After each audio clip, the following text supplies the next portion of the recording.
तुलसी गंगा जल डालकर बनाया गया चरणामृत लेते हैं, उसका भी भोग लगाते हैं। दिन में स्त्रियां फलाहार भी करती हैं। मंदिरों में स्थान स्थान पर झांकियां सजाई जाती हैं। मंदिरों में स्थान स्थान पर झांकियां देखते समय का पता ही नहीं लगता कि 12 कब सहज ही बज जाते हैं और रात तक 12 बजे तक भजन भी चलते हैं।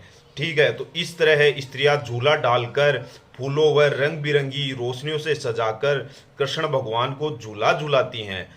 तो मैं इसकी पूरी कथा तुम्हें सुनाती हूँ, तो तुम इसकी पूरी कथा सुनना। द्वापर युग में जब पृथ्वी पर पाप और अत्याचार बढ़ गए, तब गाय का रूप बनाकर पृथ्वी ब्रह्मा जी के पास गई और कहने लगी, हे ब्रह्मा जी, हम पर पापों का भार बहुत बढ़ गया है। तब ब्रह्मा जी सभी देवगणों के साथ विष्णु भगवान के पास गए। वे क्षीर सागर में शेषनाग की शैया पर निद्रा में सोए हुए थे। तभी सभी ने भगवान विष्णु की स्तुति गान किया, जिससे उनकी निद्रा भंग हुई। वह उन्होंने उन लोगों से उनके आने का कारण पूछा। तब पृथ्वी ने दीनवाणी में अपने कष्ट की कथा कही। सभी देवों ब्रह्मा जी ने भी पृथ्वी के कष्ट निवारण की विनती की। तब विष्णु भगवान ने कहा, तुम लोग वज्र भूमि में जाकर यादव कुल में अपना शरीर धारण करो, क्योंकि मैं शीघ्र ही वसुदेव गोप की भार्या देवकी के गर्भ में जन्म लूंगा।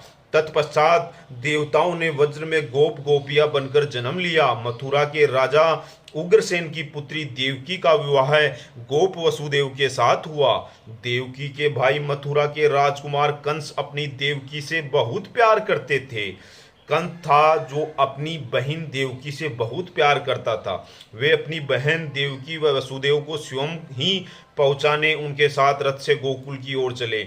तभी राह में अचानक आकाशवाणी हुई राहत में कि हे कंस, तेरी इसी बहन का 8वां पुत्र तुझे मारेगा। इतने सुनते ही कंस तलवार निकालकर बहन को मारने लगा।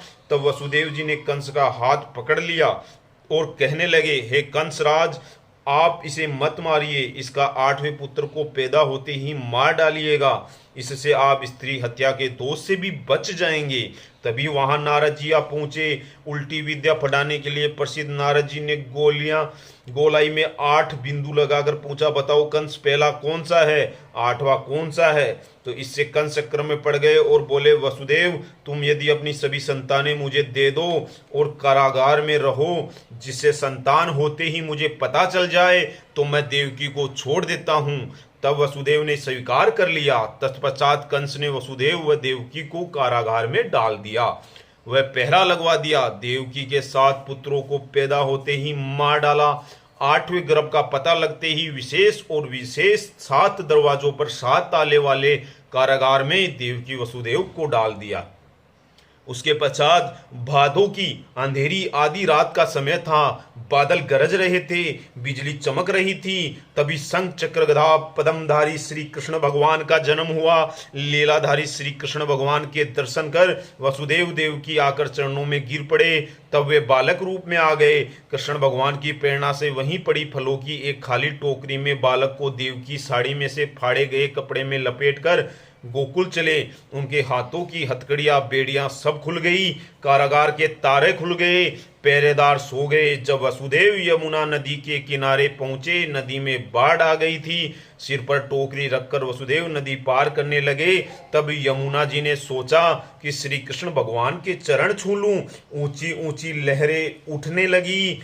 श्री कृष्ण भगवान समझ गए। उन्होंने अपने पांव टोकरी से बाहर निकाल कर लटका दिए। जिन्होंने छू लेने पर लहरें शांत हो गई। वह वसुदेव गोकुल पहुंच गए।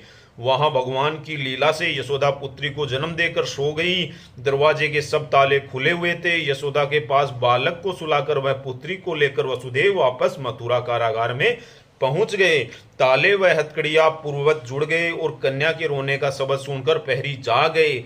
कंस के पास कन्या के जन्म की खबर पहुंची। कंस बौखलाया। कारागार तुरंत पास कन्या के जन्म की खबर पहुंची और चीखने चिल्लाने लगा, पुत्री के बजाय पुत्र कैसे हुई। देवकी के हाथ में छीनकर दीवार पर दे मेराई, किंतु कन्या तो हाथ छोड़ते ही आकाश में जा पहुंची। बिजली का सा प्रकाश फैल गया और देवी रूप में माया ने कहा, मुझे मार कर भी क्या होगा, तेरा दुश्मन तो प्रकट होकर गोकुल पहुंच गया और यशोदा की गोद में खेल रहा है। तू बच नहीं सकता। कालांतर में कृष्ण भगवान ने पूतना राक्षसी सहित उनके अन्य कुल राक्षसों का वध कर दिया और कंस को मारकर उसके पिता उद्यापन जन्माष्टमी का उद्यापन वही स्त्री कर सकती है जो गर्भवती हो। 8 प्लेटों या प्यालों में एक एक पांव मावे की बर्फी और रुपया रखना चाहिए। इन प्लेटों में से एक पर बेस साड़ी या ओढ़ना व ब्लाउज, चाहे तो पेटीकोट रुमाल भी रखें। उस वाली प्लेट पर 5 रुपए रखें। कोई कोई उस पर 5 लड्डू, गोंद, सौंठ, अजवाइन के भी रखते हैं।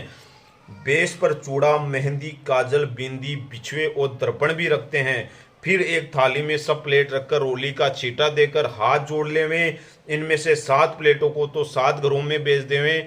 बेस वाली प्लेट सास, ननद या जेठानी या कोई और स्त्री जिसके गोद में बच्चा हो उसको दे देवें। कहीं ऐसा रिवाज है कि सास को ही देते हैं चाहे गोद में बच्चा हो या नहीं हो। दोस्तों, ये कहानी कैसी लगी? अगर अच्छी लगी हो तो इस वीडियो को लाइक करें, शेयर करें और सब्सक्राइब करें।